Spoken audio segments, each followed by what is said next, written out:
I finally got Stalker 2 in VR working, and it is absolutely mind-blowing. This is the benchmark video, but I thought we would add a little bit more extra special to it because this is Stalker we're talking about after all. Now, I have been playing the Stalker series since the day it first dropped, and I've actually got the original box set here that came in the tin, and inside it was not just the instruction manual, but also this amazing survival guide. And there's a whole heap of cool stuff in here, different creatures in the zone and all of that stuff. I was following along the devs' updates and I was just absolutely blown away with this. And I mean, let's face it, this was back in the day when, you know, you'd buy a PC magazine and you'd get a disc on it to get some demo games and stuff. That's really where we were at. We used to actually buy our physical games in the box. None of this Steam stuff was going on. And there's some nostalgia behind that. There's something about buying music, records, computer games back in the day and actually getting something tangible for it. So I've still got that. And let's dive right into the box here and have a good look. That was just some additional stuff and unlocks you'd get with multiplayer. But then there was the disc, the dual disc set with bonus DVD. I mean, that was just absolutely awesome. And I've still got it. And it still smells like the day I bought it. Absolutely awesome. Let's chuck all that back in there and let's have a look at the second box in that series. Have I put this in the right order? Because we actually had Stalker, and then we had Clear Skies, and then we had Call of Pripyat. And Call of Pripyat was downloadable through Steam. That's where I got that from. But then that was Stalker Clear Sky. And man, these games, they just hold something dear to my heart. Games like Skyrim, games like Fallout 4, those games are just so special to play. And when the modders have managed to get this working because of the UEVR mod, plus the stuff they're doing with us having the weapons that we can move around freely in game, turn off your in-game character so you're, yes, it's just a floating gun, but I'd rather a floating gun than sort of seeing your fixed arm moving like this and just not being realistic. And I've got to be honest, what you're going to see in a minute, gameplay-wise, it is so immersive. It is literally like I'm playing a native VR title. It is that good. There's a few tiny little elements like when you pull your knife out to hit the box, you know, you're just sort of actioning a knife movement. You're not actually swinging that knife around, but for the most part, the gunplay, even the auto reload mechanic, I'm not too fussed about that. There's so much going on in the Stalker universe that it really doesn't matter. So there we go, a bit of nostalgia. Let's get into it. Stalker 2 in VR. This is also going to be a little bit of a how to get it working because I was stuck for ages. Even though I was jumping on the Discord and reading stuff, it wasn't until I reached out the Discord community for Flat 2 VR, the modding community, and you go down to the UEVR section. I needed to download the UEVR nightly builds, not the latest UEVR, as confusing as that is. The latest UEVR is version 1.05. That just didn't work.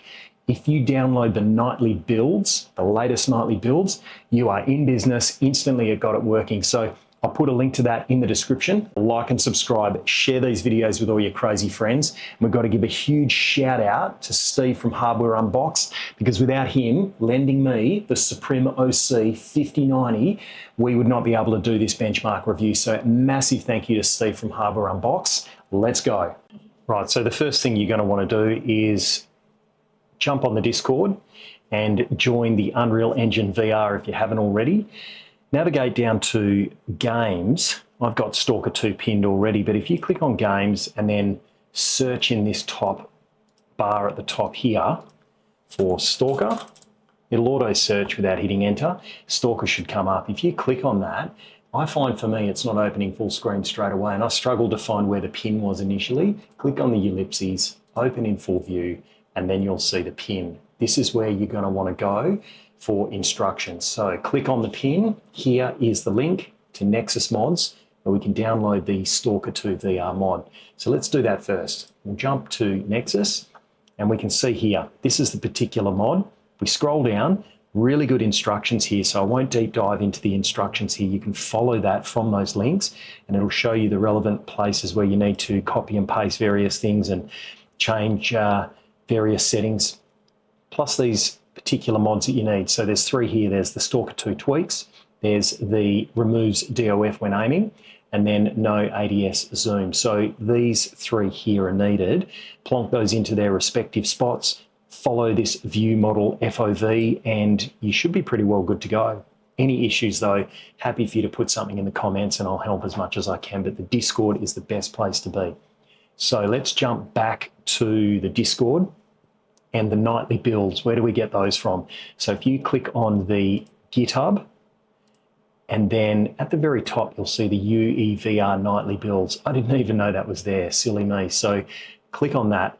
It's going to take you to the GitHub repository, and there is the latest version of the UEVR, not the normal UEVR where it's version 1.05. That's the wrong version. This is the one to get. As soon as I did that, everything started working and we were golden. So some important steps in getting this all working. Make sure you're using the UEVR nightly builds. I wasn't. I was using version 1.05 and I just could not get it to inject. The team on the Discord were amazing, chimed in, and they immediately said, use the nightly builds. Once you've got that, make sure that it's on OpenXR. And then the other thing they mention, which is really, really important, is to make sure that this is enabled or ticked. Now, mine was by default. Perhaps others won't be. So that's something to be mindful of. Then we can pretty much inject once you're already in the game. And then that'll pull us into see the UEVR overlay. So some other important bits and pieces here. I've got mine set to 3072 by 3216. That's pretty much 100% render resolution in Godlike. By default, it's, well, for me anyway, it was at about 70%. So if you're running a powerful card, I've tested this with a 4090 and also the 5090, which we're going to see a little bit later in the video. And I'm happy running it at that 100% render resolution. Some other things to take note of. Plus, if we go to imports, smoothing. This is a big one. If you don't have that turned on, I mean, it probably looks like things are a little jittery at the moment, but in-game, it's much smoother. With that smoothing turned off, man, it's terrible. So make sure that's turned on. And this one, I was struggling with this for ages. Click on the D-pad shifting method. And for me personally, I find this gesture head plus left joystick works perfect. What that's going to do is enable some of the menu options when you move your left hand controller up to your head, and you'll feel your headset vibrate. Certainly with the Quest 3 it does anyway. Right, here we are, Stalker 2 VR. Man, this is absolutely madness. So we'll get up some settings and show you some of the important stuff. Temporal anti-aliasing under the console CVAR section. This is critical. Let's turn it off and I'll show you how terrible it looks. All right, we'll jump back out. Look at that. That is just a muddy, washed out mess. It just looks terrible. I was stunned when I first got into the game. I saw this and went, you've got to be kidding me. What is everyone talking about? Jump back on the Discord, had a read, and sure enough, this one here is the magic slider. Turn that on and hey presto, look at that. Crystal clear, super sharp. I kid you not, what you're seeing on screen is as good as I'm seeing it. If not, what I'm seeing is better. It is just amazing. So we'll go for a quick little cheeky scoot around just so you can see what we're sort of talking about here. So we'll just go for a little wander up this way. Now I do note some of the text just sort of popping in. This tree is a good example.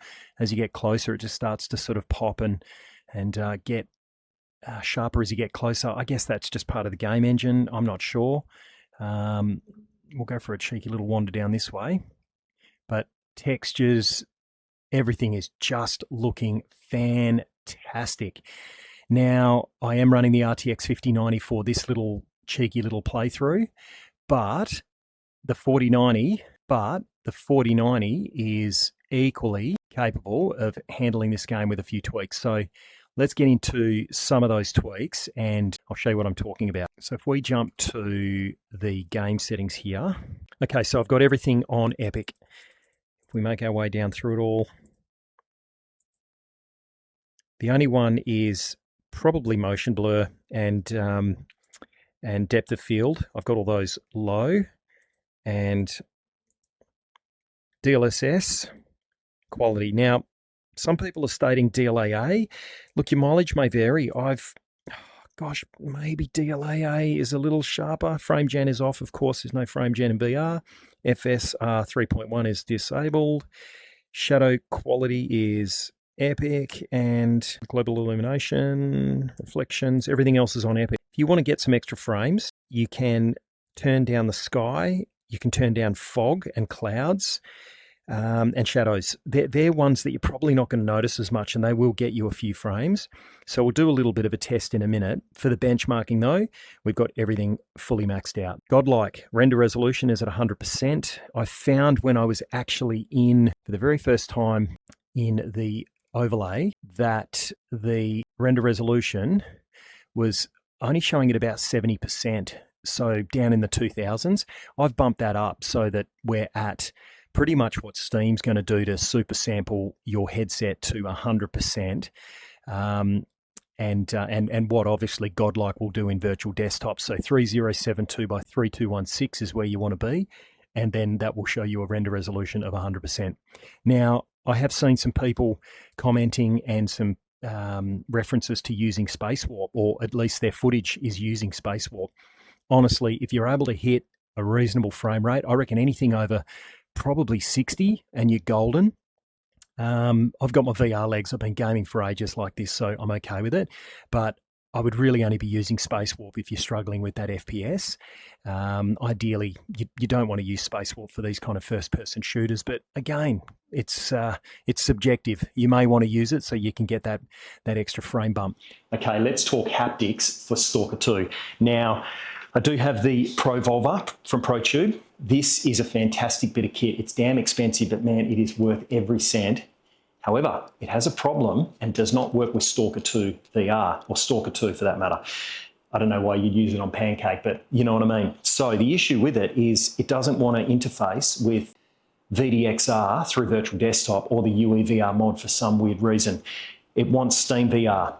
You just get no haptics. Now, normally the Pro Volva has the ability to play with modded games where if it can't detect that interface, it'll still trigger the haptic response for you to get that fire. A good example is Fallout 4 VR.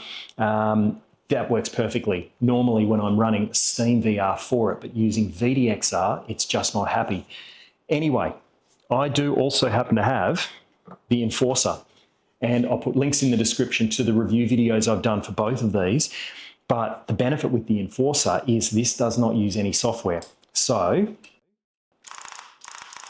and you can change your firing modes just with this button push here. We're in burst mode now. Plus we've got that forward attachment so we can actually pull the grip off, we can get stuff, we can interact with the backpack and all the bits and pieces we want, clip that back on. Then if we want to interact with it just being a pistol, we can actually even pull that off, and you can have this in your hand as that attachment style, or this can clip back on, it locks and latches, and then you could use it as a pistol pretty much the same way you would with the Pro Volva, where it's got the forward attachment mounted to it, and then you're free to use that as a pistol. And that is not too heavy, honestly. That is pretty comfortable to play with and interact with the world. So let's get into Stalker VR with some haptics. This is going to be absolutely mental. We are in. Now, I'm probably going to do some dumb stuff because I'm still getting used to all of the controls, but let's get going. It feels good to actually have something weighted in your hand. No, nothing down there. Gosh, the audio in this is just so good. I cannot believe this is a dream come true. Absolute dream come true. I know there was a mod to play the original Stalker in VR, but how well that worked, I'm not sure. I never got around to modding it. Just looks so good. Now, through my testing, I know that there is already stuff to grab from in here. So we're just going to scoot on in and switch to knife for this one. Cool. And if that gets annoying, what I love is that I can just quickly turn the gun off there so that we're not hearing the clack. Just grab those things, grab the Eddie. All right, what have we got? Oh, daddy. Grab all that stuff. Beautiful. Sometimes to get the little crosshair to line up so you can pick stuff up can be a little tricky, but not too much. For the most part, this is playing almost like a native game. Okay, nothing else in there. All right, we're switching back to pistol, so then we can just quickly get the pistol back on and switching back over. And I'll just show you the inventory. So if we bring our hand up to our head, my controller is starting to vibrate, and I can then interface with my backpack. So by holding the controller up to my head, pulling back on the thumbstick, it's actually pulled out my backpack. And if I move that up, I always keep forgetting that, you know, that it's kind of tied to this controller here. Oh, hang on, we've got some bad dudes out there. Uh-oh. Okay, we want to get rid of this. All right. Oh, I forgot which button gets rid of it. Got a bit of action happening out here. Jeez.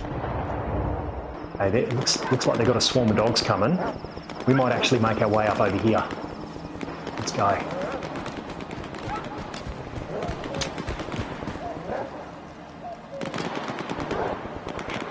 Jeez. Man, this is genuinely terrifying.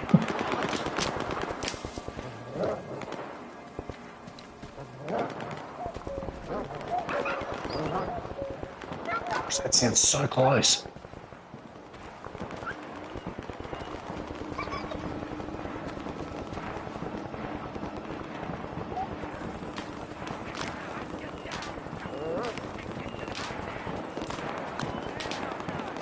Whoa!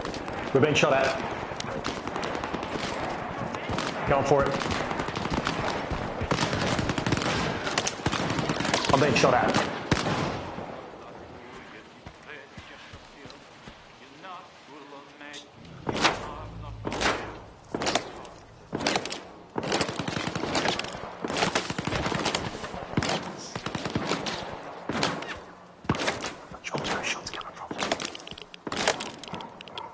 Man.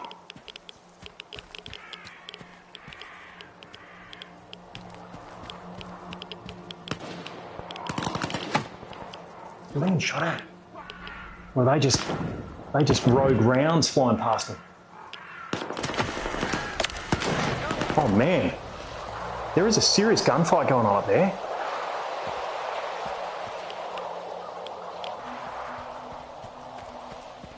Looks like the sun's starting to go down.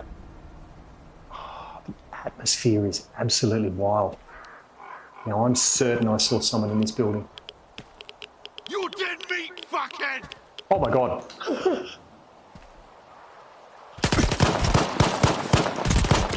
Got him. Tango down. All right, we need some health.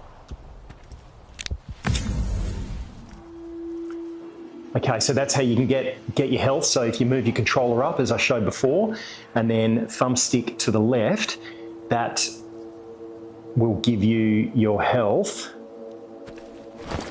Actually, let me get rid of the bag again. I always forget which button it is. Let me press and hold this one. There you go. You can see down in the bottom left-hand corner there, the far left is health. One next to that, to the right, is bandages, and then you've got some other stuff to the right of that. That's how you interact with that menu. Took me ages to figure that out.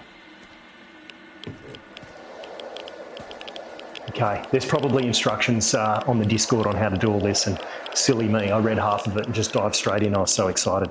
All right, what do we got here? Let's grab that. We've got a shotgun. What's on this dude? Yep, we're going to want all of that.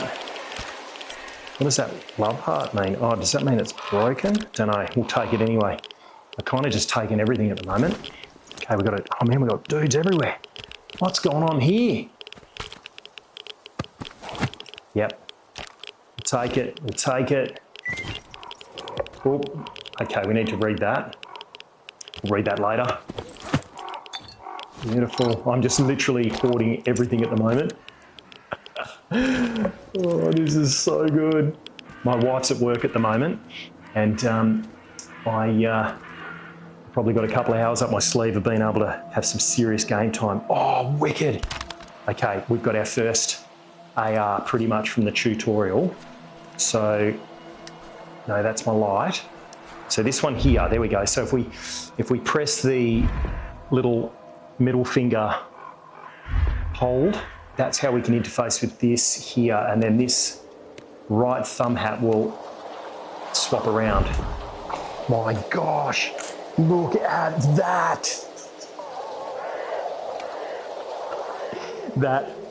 That's as real as it gets. And like I said, that arrangement, although I don't have the actual stock, you just don't need it. I mean, I could hold that out in front one hand and shoot steady with it.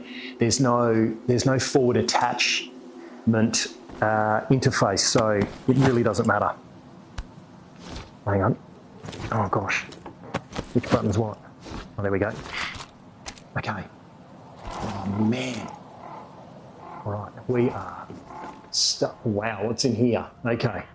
And that's how you get your torch on. So that middle finger there, the squeeze to grip is squeeze to grip and hold will enable the torch. You'll see shortly.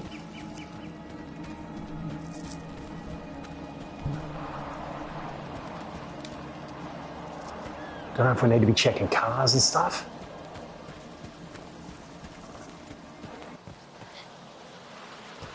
I don't know if they're good or bad. What do we assume?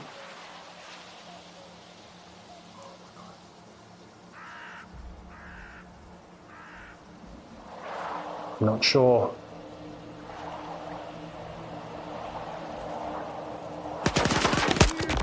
Tango down. Moving position.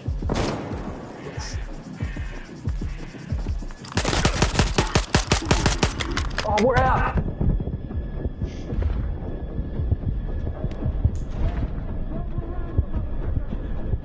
Oh no, I'm dead. Oh. Man, this is so good. Anyway, enough of me gaming. Let's get into the benchmarks. And yeah, I think you'll be impressed. It's not as profound as we all want from the 5090, but it is certainly making this game playable with all the graphics cranked up. Let's go.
We got a star here. What a day. There we have it, Stalker 2 VR benchmarking of the 4090 versus the 5090. Plus we were using the haptic gun stock. Man, what an absolute blast. I'll see you in the next video.